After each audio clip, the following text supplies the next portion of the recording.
Assalamualaikum warahmatullahi wabarakatuh. Nama saya Vira Kansa dari kelas 12 MIPA 3. Hari ini saya akan menjelaskan tentang peranan pemuda dalam perubahan tata negara di Indonesia pada masa Orde Baru dan Reformasi. Berikan aku 1000 orang tua, niscaya akan kucabut Semeru dari akarnya. Berikan aku 10 pemuda, niscaya akan kuguncang dunia. Kutipan dari Bung Karno tersebut mungkin sudah tidak asing di telinga kalian kan? Sejak dulu, kehadiran pemuda memang dianggap dapat membawa perubahan, termasuk peran pemuda dalam pergantian pemerintahan Orde Baru ke reformasi. Di masa itu, banyak pemuda yang tidak setuju dengan sebagian kebijakan pemerintah. Alhasil, di tahun 1998 terjadi protes besar-besaran dari pemuda dan mahasiswa.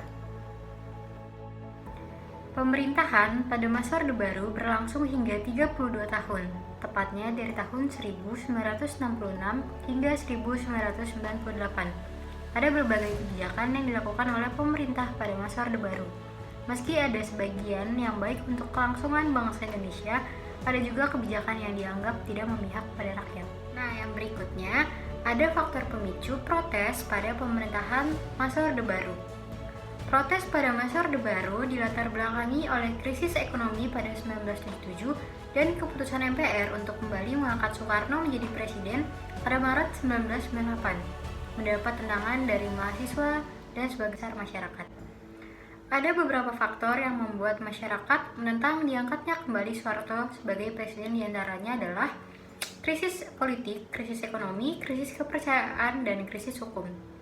Dan dari berbagai masalah dan krisis tersebut akhirnya memicu protes dan menghasilkan dua peristiwa besar, yaitu yang pertama ada peristiwa Trisakti pada Mei 1998. Setelah sebelumnya mahasiswa melalui HMI atau Himpunan Mahasiswa Islam dan Pasar melakukan unjuk rasa menuntut reformasi pada 4 Mei 1998, 4 organisasi mahasiswa mengajukan usulan melalui sidang umum MPR kedua.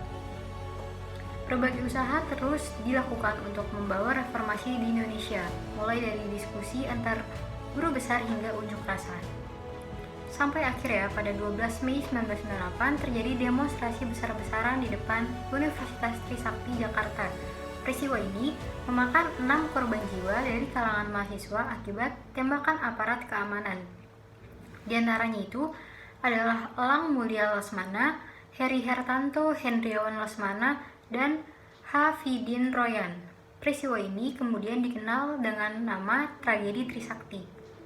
Peristiwa tersebut tidak membuat semangat mahasiswa surut dan justru menyulut adanya demonstrasi yang lebih besar pada 13 sampai 14 Mei 1998. Di Jawa Tengah, mahasiswa menduduki kantor DPRD Jawa Tengah dan memaksa para wakil rakyat untuk turut dalam aksi keprihatinan.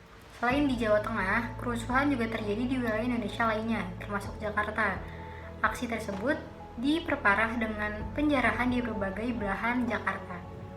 Puncaknya, pada 18 Mei 1998, mahasiswa berhasil menduduki atap gedung DPR MPR RI di Senayan. Di hari yang sama, Ketua MPR DPR RI Harmoko menyarankan Presiden untuk mengundurkan diri. Mahasiswa pun menuntut dilakukannya sidang istimewa.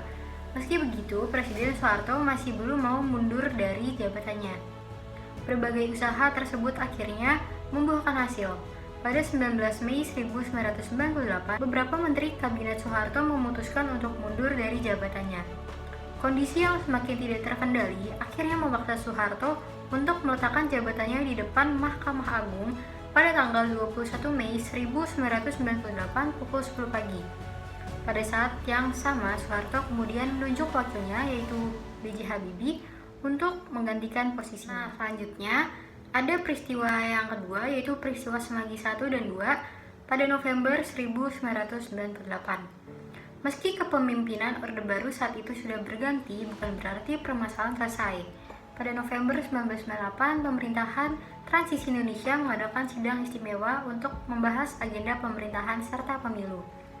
Mahasiswa bergolak kembali karena tidak mengakui pemerintahan B.J. Habibie dan tidak percaya dengan anggota DPR MPR ketika itu. Mereka juga mendesak untuk menyingkirkan militer dari politik serta menuntut pembersihan pemerintahan dari orang-orang Orde Baru. Saat itu, apapun yang dilakukan oleh mahasiswa mendapat perhatian ekstra dari pimpinan universitas karena mahasiswa berada di bawah tekanan aparat.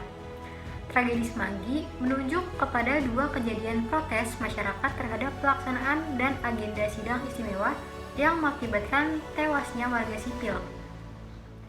Kejadian pertama dikenal dengan tragedi Semanggi I yang terjadi pada 11-13 November 1998 yang menyebabkan tewasnya 17 warga sipil.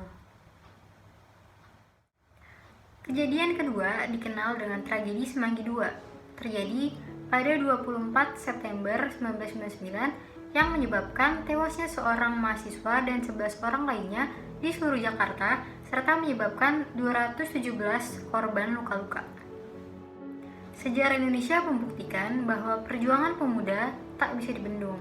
Pemuda merupakan sosok yang berani dan cerdas, termasuk peran pemuda di masa perubahan Orde Baru ke reformasi ini. Ya, sekian penjelasan dari saya, kurang lebihnya mohon maaf. Wassalamualaikum warahmatullahi wabarakatuh.